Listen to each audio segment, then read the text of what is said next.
आदाब। कल जो हमने गुफ्तगू की थी आज उसकी ज़रा कंटिन्यूएशन में चलते हैं, थोड़ी सी गुफ्तगू मज़ीद करते हैं, क्योंकि आज मैंने एक यूँ समझिए कि बहुत अरसे से देख रहा हूँ, 24 फरवरी के बाद से देख रहा हूँ, माफ़ कीजिएगा 8 फरवरी के बाद से, लेकिन ये आज उसका एक अमली मुजाहरा भी देखा। नाज़रीन, वो जो कल शेर मैंने आपको सुनाया था, मुनीर इस मुल्क पर आसिफ का साया है या क्या है, कि हरकत तेज़ तर है और सफ़र आहिस्ता आहिस्ता। आज मैंने किसी से पूछा, मैंने कहा कि मुझे ये लगता है कि शायद एक बगावत कराने की कोशिश हो रही है अफ़वाज पाकिस्तान में। उनका भी ये कहना था कि यकीनी तौर पर ऐसी ही कोशिश होती है, लेकिन आज बहुत सारी चीज़ें जो हैं वो आश्कार भी हुई, बहुत सारे मामलात सामने आए खुल कर। लेकिन नाज़रीन, वो जो कल मैंने आपसे कहा था कि रुकी हुई है सियासत, रुकी हुई है मईशत, रुकी हुई है, अब आज उसके ऊपर एक छोटा सा आपको मामला बताते हैं। नाज़रीन, मैंने 1988 में सहाफ़त शुरू की, फिर कराची चला गया, कुछ सिंध असम्बली कवर की, कुछ अदालतें कवर की, इसी तरह चलता रहा। इस्लामाबाद आ गया, लाहौर आया, पंजाब असम्बली कवर की 2 साल। उसके बाद इस्लामाबाद आया तो इस्लामाबाद में आया 1992 में, यानी 1992 में। मुझे याद है कि 1 दिसंबर 2092 को मैं इस्लामाबाद पहुंचा था। उसके बाद से मैं 2003 तक इस्लामाबाद में रहा, फिर कुछ अर्से के लिए कराची चला गया था, 2008 में वापस आया। कौमी असम्बली जब जब हुई हमने कौमी असम्बली को कवर किया। मैंने हमेशा ये देखा कि जो पॉलिटिकल पार्टीज़ थी, वो चाहे नून लीग थी, उस वक्त जब नून लीग बनी तो जाहिर सी बात है एक नातजुर्बेकार जमात थी, और उससे पहले वो पाकिस्तान मुस्लिम लीग हुआ करती थी। पीपल्स पार्टी वो तजुर्बेकार जमात इन द सेंस थी कि जुल्फ़िकार अली भुट्टो ने बनाई थी। पार्लिमानी सियासत का उसको तजुर्बा था, वो 6-7 साल का, उसके बाद माशाल्लाह लग गया था। लेकिन वो ना, उन्होंने जब अपने अरकान कौमी असम्बली के टिकट जारी किए, सेनेट के टिकट जारी किए या सूबाई असम्बलियों के, तो वो चंद चीज़ों का बहुत ख्याल रखते थे। एक तो ये ख्याल रखते थे कि सियासत किसको आती है, सियासी चालों को कौन समझता है, ऐसे लोग लाते थे। और उसकी मिसाल ये है कि हफीज़ पीरज़ादा साहब जो हैं वो पीपल्स पार्टी में इस ज़माने में थे, बाद में दोबारा भी है पीपल्स पार्टी में, कुछ अर्सा रहे, दोबारा आकर इलेक्शन भी लड़ा, हार गए थे। उनके भाई पीपल्स पार्टी से इलेक्शन लड़ते रहे, मुजीब पीरज़ादा भी और हलीम पीरज़ादा भी। लेकिन वो एक नवाज शरीफ हुकूमत ने 90s की बात है, अचानक पार्लियामेंट का मुश्तरका इजलास बुलाया। तो मैं बेनज़ीर भुट्टो साहिबा से हमारी अच्छी दोस्तान थी, और यहाँ एहसानुल हक पराचा का घर होता था, हम वहाँ बैठे हुए थे, बेनज़ीर भुट्टो साहिबा भी थी, और उस ज़माने में नेशनल डेमोक्रेटिक अलाइंस बनाया था, नवाबजादा साहब भी थे, उसकी क़यादत भी आ रही थी। हफीज़ पीरज़ादा साहब तशरीफ़ लाए, तो उन्होंने बेनज़ीर भुट्टो से कहा कि बीबी, ये जो इजलास होने जा रहा है, बीच में एक दिन का वक्फा था मुश्तरका इजलास। तो बीबी ने पूछा, जी वो मैंने आपको सवाल भेजा था कि ये क्यों बुलाया जा रहा है। उन्होंने कहा कि हुकूमत आर्टिकल 245 जो है ना वो इन्वोक करेगी, उसके तहत पंजाब जो है वो मरकज़ के मातहत ले लेगी। अब ये जो जो एजेंडा हुकूमत ने जारी किया था वो बिल्कुल ऐसा नहीं था जिसमें ये बात हुई, और एग्जैक्टली वही हुआ। हफीज़ पीरज़ादा साहब ने बिना, अच्छा उसमें फिर नवाबजादा साहब भी आ गए और बेनज़ीर भुट्टो साहिबा, हम बैठे हुए ये गुफ्तगू सुन रहे थे। तो उन्होंने अपने तजुर्बे की बुनियाद पर ये बताया, और हम भी क्यूरियस थे कि ये क्यों, और हम अपोजिशन कवर करते थे, तो हमें भी क्यूरियोसिटी थी कि ये इजलास क्यों बुलाया गया। तो उस वक्त हफीज़ पीरज़ादा साहब के ये बात बताने के बाद बेनज़ीर भुट्टो ने कहा कि माइंड इट, ये पंजाब रेंजर्स के हवाले करेंगे। और फिर चौधरी अल्ताफ़ हुसैन थे गवर्नर, उनके साथ रब्ता किया गया। चौधरी अल्ताफ़ हुसैन ये फवाद चौधरी के ताया जान, और वो पहले शख्स थे इस असम्बली के जो कौमी असम्बली की सियासत में पहुँचे।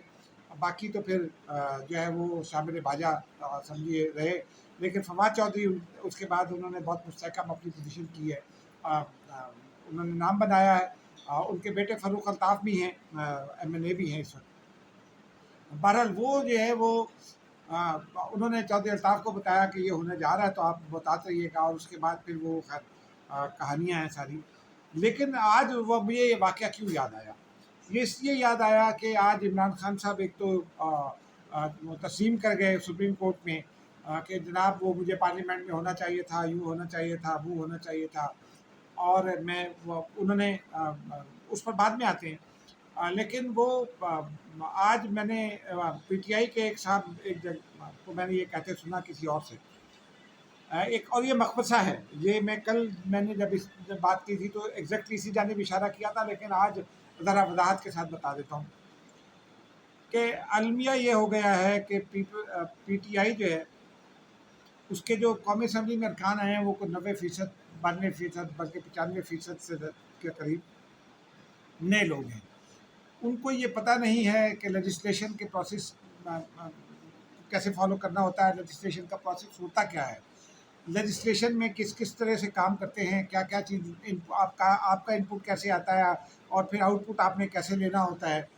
ان کو شور ڈالنے کی تربیت دی گئی ہے، وہ شور ہی ڈالتے ہیں، برا بھلا کہتے ہیں، وہ آصف زرداری نے یوں کر دیا، وہ میرا قائد تو یہ اچھا ہے۔ اچھا، نون لیگ میں بھی بہت سارے لوگ نئے ہیں، لیکن نون لیگ میں وہ لوگ جو آئینی اور قانونی معاملات کو سمجھتے ہیں وہ بھی موجود ہیں، بجٹ کے معاملات کو سمجھتے ہیں وہ بھی موجود ہیں۔ پیپلز پارٹی میں بھی ایسا ہی ہے، اور سب سے زیادہ تجربے کار اس معاملے میں بجٹنگ کے حوالے سے اور یہ آئینی اور قانونی معاملات کو سمجھنے میں Peoples party undoubtedly Peoples party ہے۔ خورشید شاہ، نوید قمر، یہ دو ایسے اثاثے ہیں پیپلز پارٹی کے پاس جو فورسی کر لیتے ہیں کہ کیا ہونے جا رہا ہے اور کس طرح کی ترمیم ہوگی تو کیا ہوگا۔ یہ سیاستدان کا وصف ہوتا ہے۔ پی ٹی آئی کے پاس اس وقت جو لوگ ہیں یہ نہیں ہیں، ان کی تربیت کی ضرورت ہے۔ اب بجٹ سر پہ آ گیا ہے، بجٹ میں قاعدے بے اختلاف کا رول بڑا امپورٹنٹ ہوتا ہے، لیکن اب کیا ہو رہا ہے، قاعدے بے اختلاف جو ہے وہ اپنی ایک الگ سے جنگ لڑنے میں لگے ہوئے ہیں، اور وہ حالانکہ ان کو اکانومی پر ان کی گرپ ہے، انہوں نے بجٹ بھی پیش کیے ہیں اور وہ شاید بجٹ پر اسپیچ بھی اچھی کریں، لیکن اس کے بعد ان کی مدد کرنے والا وہاں کوئی نہیں ہے۔ بیرسٹر گوہر قانونی معاملات بہت اچھے سمجھتے ہوں گے، لیکن پارلیمان کے اندر قانون سازی کیسے ہوتی ہے کیا، اس سے بالکل بے بہرا ہے۔ تو تمام ان کے جو لوگ ہیں وہ اس طرح کے ٹرینڈ نہیں ہیں۔ عامر ڈوگر ایک اسمبلی میں آئے تھے، ان کے ساتھ شاہ محمود قریشی کے ساتھ، پھر دوسری اسمبلی میں آ گئے، ان کی بھی ٹریننگ اس طرح کی نہیں ہے، وہ چیف وپ کے طور پر تو اچھے ہیں لیکن آئینی قانونی معاملات کو اس طرح نہیں سمجھتے، بجٹ کے معاملات کو بھی اس طرح نہیں سمجھتے۔ اب یہ دیکھتے ہیں کہ جب بجٹ پیش ہوتا ہے تو اپوزیشن کا کام ہوتا ہے حکومت کا ہاتھ روکنا، کٹ موشنز جمع کرانا۔ اب اگر آپ کو یہ پتہ ہی نہیں ہے کہ کٹ موشنز جمع کیسے ہوتی ہیں، کٹ موشنز کیا ہے، آپ کو کیا کیا پڑھنا پڑتا ہے، کیا کیا چیزیں درکار ہوتی ہیں، اس کے لوازمات کیا ہیں، تو پھر آپ کٹ موشنز کیسے جمع کرائیں گے، یہ سب سے بڑا مقبصہ ہے۔ ناظرین اب آگے چلتے ہیں ذرا، آج وہ نیب ترامیم پر عمران خان صاحب پیش ہوئے، ایک لمبی چوڑی انہوں نے گفتگو کی، ڈریگ ہوئے بار بار، پھر چیف جسٹس صاحب نے جو ہے ان کو اپنی راہ پر واپس لیا ہے۔ وہی ایک موقع پر انہوں نے کہا کہ جی وہ میرے بارے میں ہم یہ کہہ دیا گیا۔ چیف جسٹس آف پاکستان نے کہا کہ جج اپنے فیصلوں کی جو ہے وضاحت نہیں کیا کرتے، یہ بات ٹھیک ہے، دنیا بھر میں جج یہی کرتے ہیں، اپنے فیصلوں کی وضاحت نہیں کرتے۔ جسٹس عطر من اللہ صاحب نے جو ہے وہ مجھے مایوس کیا، وہ حالانکہ انہوں نے عمران خان سے بہت اچھے سوالات پوچھے، انڈیپینڈنٹلی پوچھے، انہوں نے عمران خان کو ٹف ٹائم بھی دیا، لیکن جب جج حضرات یہ کہیں کہ جناب ہم تو آپ کی طرف دیکھ رہے ہیں، آپ بڑے عظیم آدمی ہیں، آپ بڑے قائد ہیں، تو یہ ذرا پھر میرے جیسا لے مین جو ہے وہ اس کو ذرا دوسرے معنوں میں لیتا ہے۔ اگر وہ آپ کے حق میں ہے تو آپ کے حق میں بات کرے گا، اگر آپ کے مخالف ہے تو پھر آپ پر تنقید کے ڈونگے برسائے گا۔ یہی مسئلہ ہے کہ ہماری عدلیہ ابھی تک اپنی وہ ساکھ اور عزت نہیں بنا سکی جس کی کہ ضرورت ہے ہمیں۔ بہرحال ناظرین یہ دیکھتے معاملہ آگے چلے گا۔ چیف جسٹس آف پاکستان نے ایک بڑی کام کی بات کہی، انہوں نے یہ کہا کہ مجھ پر بہت تنقید ہوتی ہے، اور ساتھ ساتھ انہوں نے یہ بھی کہا کہ میں اگر غلط ہوں تو عدالت میں آ کر بتائیں، اپنی سیاست اور آئینی معاملات علیحدہ علیحدہ رکھیں۔ اس رویے کی وجہ سے ہمارے نظام انصاف کی درجہ بندی نچلی سطح پر ہے، آپ کو پتہ ہے ہم 150 میں سے 139 پر ہیں ہماری عدالتی رینکنگ۔ اب یہ ناظرین بڑا مسئلہ ہے، کیونکہ ہم نے دنیا میں اپنی ساکھ بنانی، ہمارے نظام انصاف کی کوئی ساکھ ہی نہیں ہے، کیسے ہوگی؟ ہم اپنے ججز کو خود بھی کنٹروورشل کرتے ہیں، ججز خود بھی اپنے آپ کو کنٹروورشل کرتے ہیں، بس اس پر مزید آگے نہیں جاتے کیونکہ توہین عدالت لگ جائے گی، وہ میں اس سے ڈرتا ہوں توہین عدالت سے، اور میں ہاتھ جوڑ کر معافی بھی مانگتا ہوں جج حضرات سے، لیکن بہرحال کیا کریں۔ اور جہاں تک حکومت کی بات ہے تو حکومت تو تمام معاملات سے ریلیونٹ دکھائی دیتی ہے۔ وہ پرائم منسٹر صاحب گئے ہیں، چین بھی گئے ہوئے ہیں، چین نے بڑی ان کو عزت بھی دی ہے، سب کچھ اپنی جگہ، لیکن جو معاملات کو سلجھانے کے لیے حکومت کے لیول پر جس سنجیدگی کی ضرورت ہے وہ ناظرین دکھائی نہیں دیتی، یہ بڑا المیہ ہے۔ اب دیکھیں آگے چل کر اس پہ کیا ہوتا ہے۔ अब नाज़रीन एक और आपको बड़ी खबर से आगाह करते हैं कि आज आदिल राजा को आप सब जानते हैं, पाकिस्तान के भगोड़े हैं। यहाँ इतना ही है कि वो अपने ससुराल के कुछ पैसे खाकर भागे हुए हैं। दरोग बरगर्दन रावी ये इतला है, और ना मेरे आदिल राजा से रब्ता ना उनके ससुराल से रब्ता, लेकिन उनके ससुराल वाले उनको ढूंढ रहे थे तो अचानक लंदन चले गए। उसके बाद अचानक फिर वो पाकिस्तानी फ़ौज के भी खिलाफ हो गए, और उस वक्त के आर्मी चीफ के भी खिलाफ हो गए, और अब वाले के तो माशाल्लाह बहुत हैं। उन्होंने एक कहीं अपने किसी व्लॉग में ब्रिगेडियर राशिद नसीर हैं, एक रिटायर्ड हैं, एक अच्छी पोजीशन से रिटायर हुए, और उनकी हत्या की तो ब्रिगेडियर राशिद नसीर लंदन पहुंच गए। उन्होंने लंदन की कोर्ट में हर जाने का दावा कर दिया, वो केस जीत गए। लंदन के कोर्ट ने जो उनकी हाई कोर्ट है उसके जो डिप्टी जज हैं हाई कोर्ट के, उन्होंने 10,000 पाउंड जुर्माना किया। इन्होंने अपील फाइल की, आज वो अपील भी डिस्पोज ऑफ हो गई है, क्योंकि इनको 14 अप्रैल का टाइम दिया गया था। 16 अप्रैल को इन्होंने अपील फाइल की, 14 अप्रैल तक जुर्माना अदा करना था। अब अदालत ने कह दिया कि भाई साहब आप 10,000 पाउंड भी अदा करें और 3,000 पाउंड जुर्माने के तौर पर अदा करें। अब ये कौन सी पाकिस्तान की इज्जत हो रही है, क्योंकि ये तो फौज के भगोड़े हैं और दुनिया इनको बहुत सुनती है। हमारे पीटीआई के दोस्त बहुत सुनते हैं। वो आदमी जो अपने अदारे का वफादार नहीं है, वो मेरा और आपका कैसे वफादार होगा? इस पर बस नाज़रीन मेरा एक यही तबसरा है। दो मामला और है नाज़रीन जिनके ऊपर बात करनी है।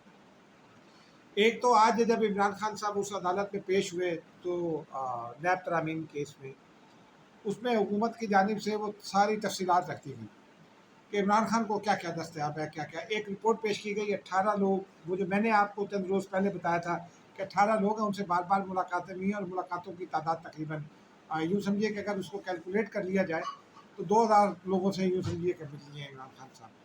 उसमें वो लिस्ट में आपको पढ़कर सुना देता हूँ जो हुकूमत ने जमा कराई है अदालत में। उस लिस्ट के मुताबिक एक नदीम अफजल साहब है, नदीम अफजल चंद नहीं, नदीम अफजल चंद नहीं है, वो एक और नदीम अफजल है जो पीटीआई के वर्कर है रावलपिंडी कैंट के। सरदार लतीफ़ खोचा हैं, मलिक आमिर डोगर हैं, बैरिस्टर गौहर अली खान हैं, शेर अफजल मरवत हैं। अब शेर अफजल मरवत पर पाबंदी लगा दी इमरान खान ने।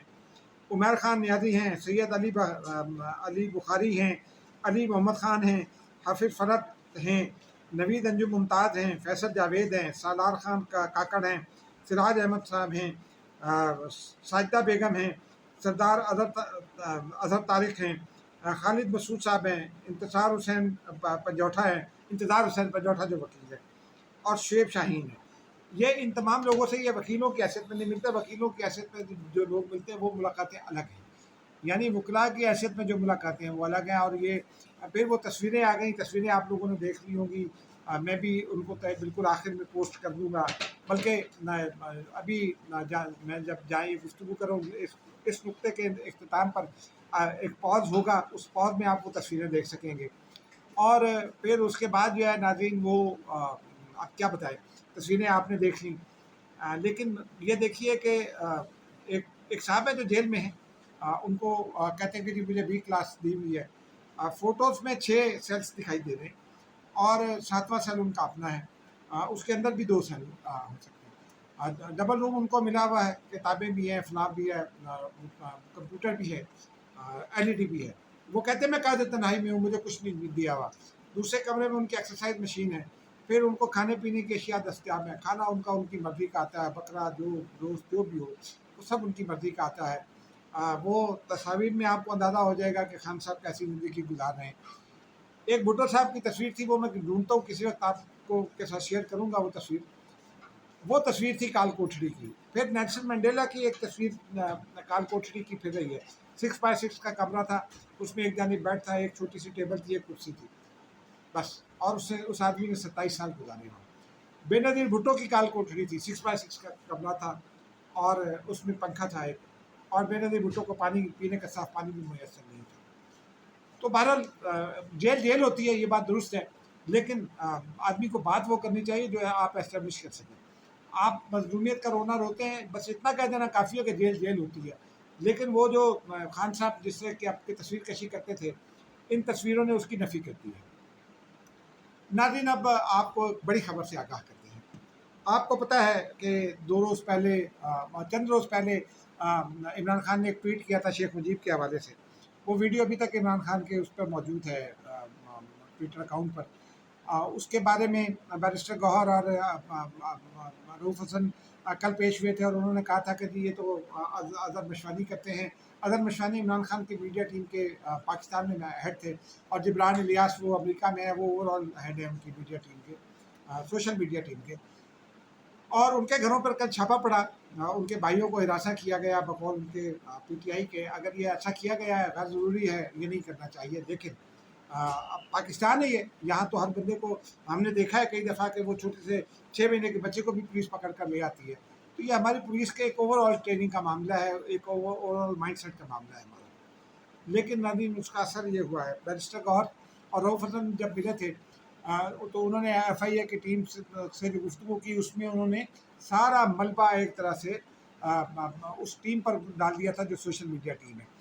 سوشل میڈیا ٹیم کا میرے بہت سارے پی ٹی آئی کے چند لوگوں سے بات ہوئی، ان کا یہ خیال ہے کہ سوشل میڈیا ٹیم جو ہے وہ یہ سارا ملبہ ڈال رہی ہے ان پر، اور وہ social media team Imran Khan کو یہ باور کرا رہی ہے کہ خان صاحب یہ تو آپ پر ملبہ ڈال رہی ہیں۔ حالانکہ انہوں نے یہ بتایا تھا، بیرسٹر گوہر نے مثال کے طور پر یہ بتایا تھا کہ میں نے جب پی ٹی آئی جوائن کی تو اس سے پہلے یہ سوشل میڈیا ٹیم کے معاملہ تھا، طے ہو چکے تھے کہ کون ٹویٹر ہینڈل کرے گا، کون کیا کرے گا، تو میرے بس میں نہیں ہے، مجھے پتہ نہیں ہے۔ رؤف حسن نے کہا تھا کہ میں امریکہ میں بات کروں گا، کل انہوں نے کہا تو انہوں نے کہا کہ میں ان معاملات پر چیئرمین پی ٹی آئی سے بات کروں گا۔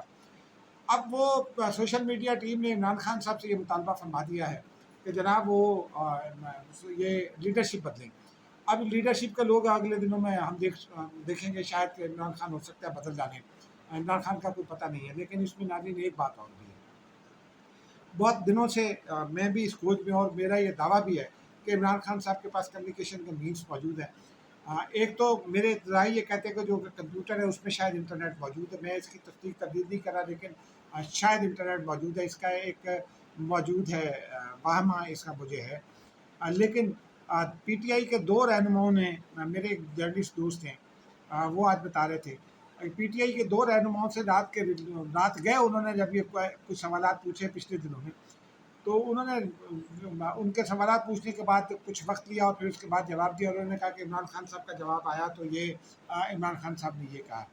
اس سے میری اس بات کی تصدیق ہوتی ہے کہ عمران خان کے پاس کچھ نہ کچھ ایسا موجود ہے کہ وہ کسی کو واٹس ایپ کر لیتے ہیں، کسی کو میسج کر لیتے ہیں، اور یہ سہولت کاری کیسی ہو رہی ہے اس کو جو ہے وہ موجود رہے عمران خان کے پاس، مجھے تو کوئی مسئلہ نہیں ہے، لیکن بطور جرنلسٹ میرا کام ہے کہ چیزوں کو ریکارڈ پر رکھنا، اور اگر کچھ ہو رہا ہے ایسا جو نیوز ورک دیا تو اس کو آپ کے سامنے لے کر آنا۔ ناظرین میرا خیال ہے یہ اتنا کافی ہو گیا، کافی طویل ہو گیا، مجھے اجازت دیجیے، خدا حافظ۔